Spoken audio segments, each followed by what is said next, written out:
ঝাল ঝাল দেশি মুরগির মাংস সবারই খুব প্রিয়। তো আমি এখানে একটা দেশি মুরগি নিয়েছি, এগুলোকে পরিষ্কার করে ধুয়ে নিয়েছি। এখন প্যানের ভিতর দিয়ে দিয়েছি পর্যাপ্ত তেল। তেলের ভিতর কিছুটা লবণ দিয়ে আমি কয়েক পিস আলু ভেজে নিচ্ছি।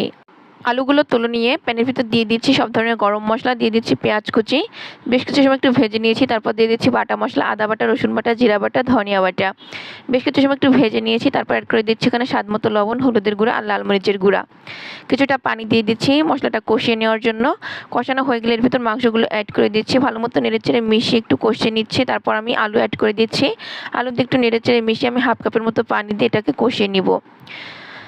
তো ঢাকনা দিয়ে ঢেকে বেশ কিছু সময় কষিয়ে নিয়েছি। এখন একটু নেড়েচেড়ে মিশিয়ে দিয়ে এর ভিতর অ্যাড করে দিচ্ছি ঝোলের পানি। আমি এখানে 1.5 কাপের মতো ঝোলের পানি ব্যবহার করেছি। তারপর অ্যাড করে দিচ্ছি কয়েকটা কাঁচামরিচ, ঢাকনা দিয়ে ঢেকে রান্নাটা করে নিচ্ছি। শেষ পর্যায়ে দিয়ে দিচ্ছি ভাজা জিরা আর গরম মশলার গুঁড়া।